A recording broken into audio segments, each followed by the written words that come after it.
हमारी जो सरकार है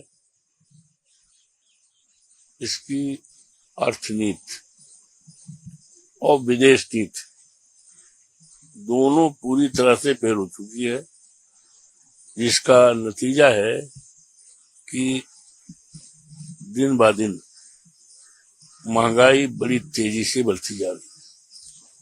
केवल रसोई गैस का ही नहीं और चीजों का दाम बढ़ गया और सरकार के सामने सब कुछ हरियाला दिखाई पड़ रहा, जबकि जनता तबाह है, बर्बाद हो रही है। इसका कोई फिक्र नहीं है, जमीनी हकीकत से ये वाकिफ नहीं है।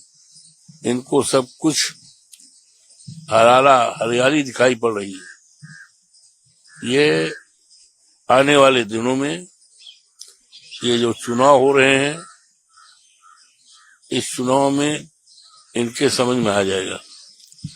और 27 में जब उत्तर प्रदेश में चुनाव होगा तो पूरी तरह से इनकी समझदारी भी बन जाएगी और इनकी होश उड़ जाएगी जब भारतीय जनता पार्टी का पूरी तरह से सफाया हो जाएगा।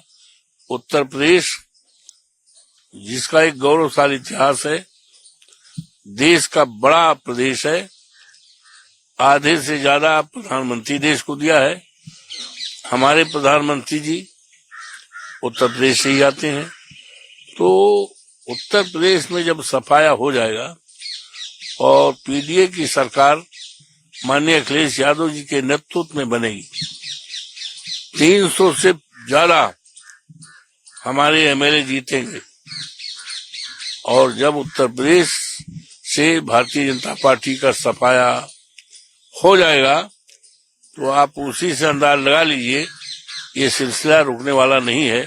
पूरे देश से भारतीय जनता पार्टी की सरकार का सफाया हो जाएगा, तब उनको समझ में आएगा, आटा दाल का भाव तब पता चलेगा। कल प्रधानमंत्री मोदी ने गुजरात में कहा कि एलपीजी का क्राइसिस, उसे बुलाने में विपक्ष जितनी भी कोशिश करे वो इस तरीके से है जैसे राजनीति की जिद होती है। ये एक प्रधानमंत्री जी के लिए उनकी तरफ से इस तरह का बयान शोभा नहीं देता। वो देश के प्रधानमंत्री हैं, वो देश के बादशाह हैं, तो उनके मुंह से इस तरह सा बहुत हल्का बयान करना, किसी राजनीतिक पार्टी को गिद्ध की संज्ञा देना, मैं समझता हूं ये उनके पद की गरिमा के विपरीत आचरण है। ममता बनर्जी लगातार आरोप लगा रही है फॉर्म 6 का गलत उपयोग हो रहा है और बंगाल के बाहर के लोगों को लाकर उनका इलेक्टोरल रोल में नाम दिलाया।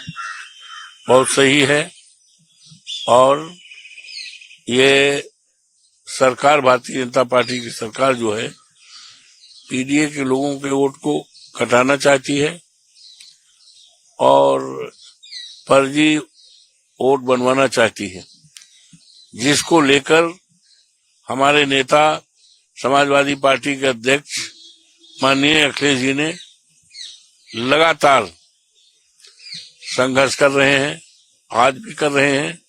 और लोकसभा का सत्र, आपको याद होगा कि मानसून सत्र चल रहा था, उस समय हम लोगों को लेकर के चुनाव आयोग के समक्ष ज्ञापन देने का, और इसमें गड़बड़ी जो बड़े पैमाने पर लोकतंत्र की डकैती हो रही है, इन सारे मुद्दों को लेकर उनके समक्ष गए भी थे, हम लोग भी गए थे, लेकिन कोई सुनवाई नहीं हुई।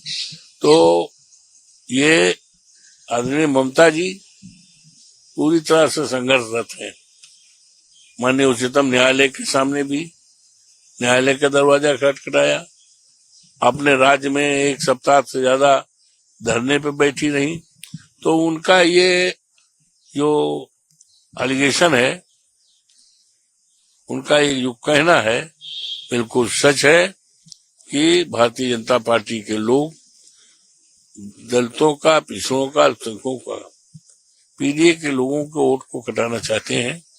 लेकिन आदरणीय ममता जी और हमारे नेता माननीय अखिलेश जी पूरी तरह से सचेत हैं और सभी कार्यकर्ता सजग हैं।